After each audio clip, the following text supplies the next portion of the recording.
दिखाया काल, ये मेरा रूप है और इससे पहले किसी ने देखा और आगे कोई नहीं देख सकता, ना किसी वेदों वर्णित विधि से, ना किसी जप से, ना तप से, ना किसी क्रिया से।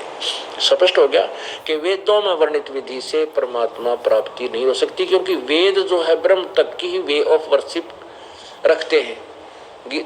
यजुर्वेद अध्याय नंबर 40 के मंत्र नंबर 15 में आपको कल सुबह दिखाया था, उसमें लिखा है कि ओम करतो समर, किलवे समर और करतुम समर, और इस ऐसे करने से वायु अनिलम अमृतम भस्मांतम शरीरम, कि इस प्रकार सा ओम नाम का जाप अंतिम सांस तक करने से और अपना मूल कर्तव्य समझकर, काम करते करते कर, मूल उद्देश्य समझकर कर, विशेष कशिश के साथ कर, ऐसे करने से तू ब्रह्म तक की जो उपलब्धि है वो अमरता तुझे प्राप्त हो जाएगा, लेकिन परमात्मा प्राप्ति नहीं होगी।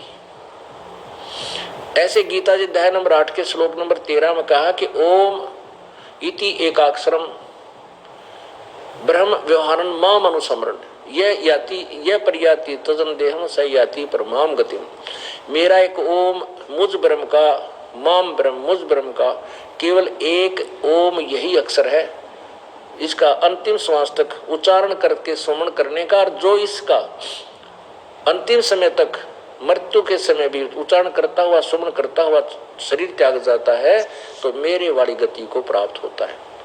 अपनी गति को गीता ज्ञानदाता ने 7वें अध्याय के 18वें श्लोक में अति अनुत्तम बताई है, और इसलिए कहा कि अर्जुन 18वें अध्याय के 66वें श्लोक में और 15वें अध्याय के 1 से 4 श्लोक में और 15वें अध्याय के 16 और 17 श्लोक में कि अर्जुन तू उस परमेश्वर की शरण में जा, उसकी कृपा से तू परम शांति और शाश्वत स्थान अर्थात सनातन परम धाम सतलोक को प्राप्त होगा, फिर तेरा कभी जन्म मृत्यु नहीं होगा, और मैं भी उसी की पूजा करता हूँ, उसी की शरण में हूँ।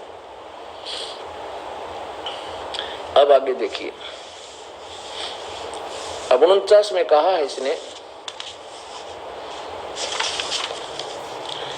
मेरे इस प्रकार के इस विकराल रूप को देखकर तुझे व्याकुलता नहीं होनी चाहिए और मूढ़ भाव नहीं होना चाहिए। तू भय रहित और प्रीति युक्त मन वाला होकर उसी मेरे इस शंख चक्र गदा पद्म चतुर्भुज रूप को फिर देख।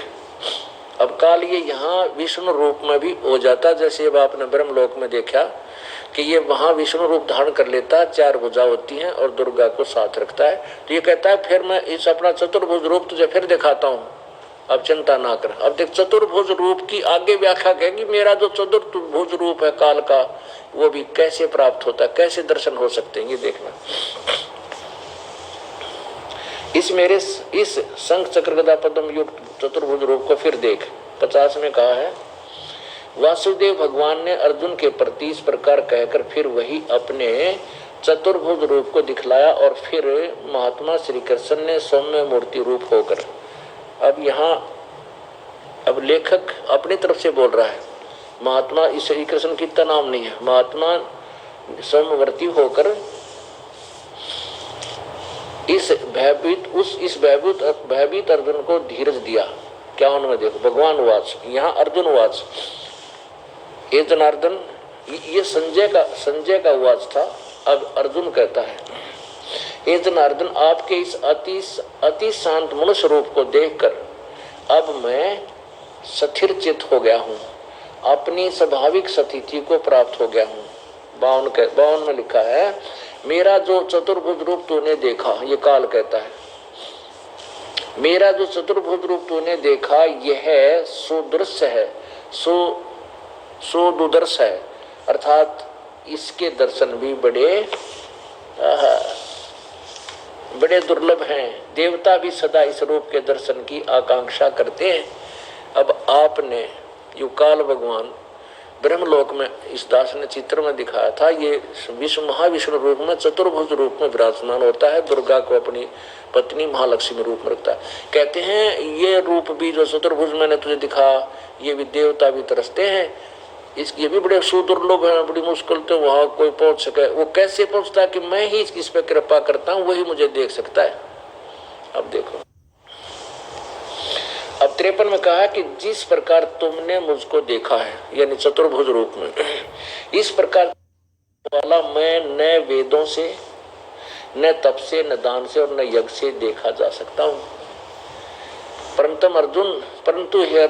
अर्जुन अनन्य भक्ति के द्वारा इस प्रकार चतुर्भुज रूप वाला मैं प्रत्यक्ष देखने के लिए, तत्व से जानने के लिए तथा प्रवेश करने के लिए अर्थात एक ही भाव प्राप्त होने के लिए भी शक्य हूँ। हे अर्जुन, जो पुरुष केवल मेरे ही लिए संपूर्ण कर्तव्य कर्मों को करने वाला है, मेरे प्राण है और मेरा भक्त है, आसक्ति रहित है, संपूर्ण भूत प्राणियों में वैर भाव रहित है, वह अनन्य भक्ति पुरुष मुझको प्राप्त होता है।